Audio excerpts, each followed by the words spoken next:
Frederic Farrar.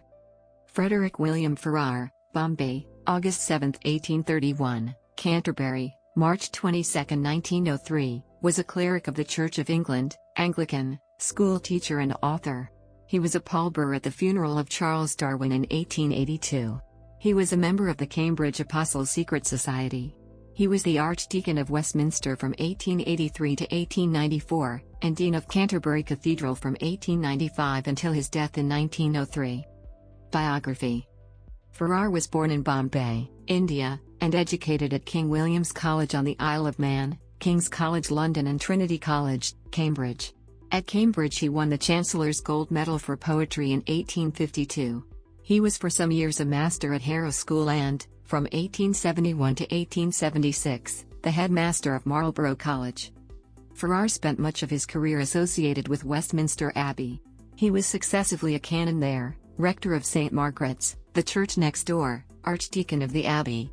He later served as Dean of Canterbury, and chaplain in ordinary, i.e. attached to the royal household. He was an eloquent preacher and a voluminous author, his writings including stories of school life, such as Eric, or Little by Little in St. Winifred's about life in a boys' boarding school in late Victorian England, and 2 historical romances.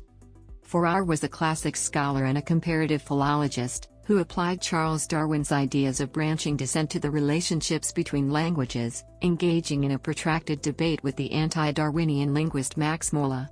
While Farrar was never convinced by the evidence for evolution in biology, he had no theological objections to the idea and urged that it be considered on purely scientific grounds. On Darwin's nomination, Farrar was elected to the Royal Society in 1866 for his philological work. When Darwin died in 1882, Farrar helped get the Church's permission for him to be buried in Westminster Abbey and preached the sermon at his funeral. Farrar's religious writings included Life of Christ, 1874, which had great popularity, and Life of St. Paul, 1879. His works were translated into many languages, especially Life of Christ. Farrar believed that some could be saved after death.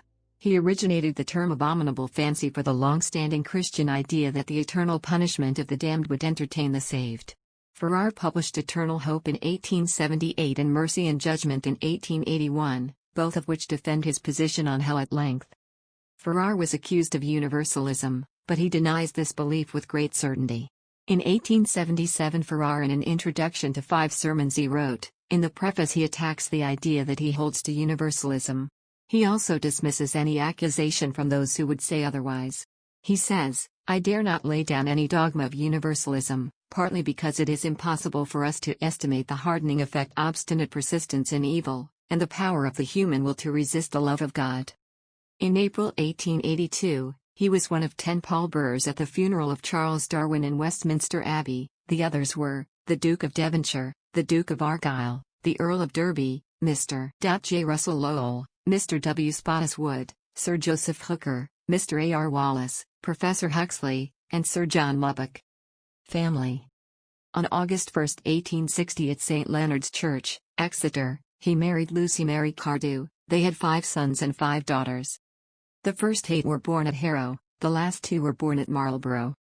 The second daughter, Hilda, was married in 1881 to John Stafford Northcote, Vicar of St. Andrews, Westminster.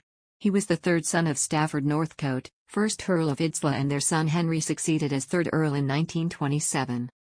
Farrar allowed his 3rd daughter, Maud, to become engaged to Henry Montgomery at 14 and Mary at 16.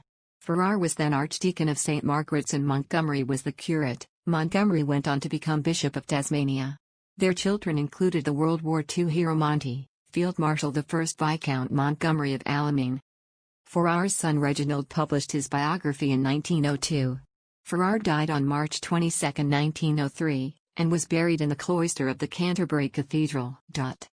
Farrar has a street named after him, Dean Farrar Street in Westminster, London. There is also a memorial to him at the Church of St. Margaret's, Westminster by the sculptor Nathaniel Hitch. Works. Fiction. Truths to Live By, 1890. Notes to Live By.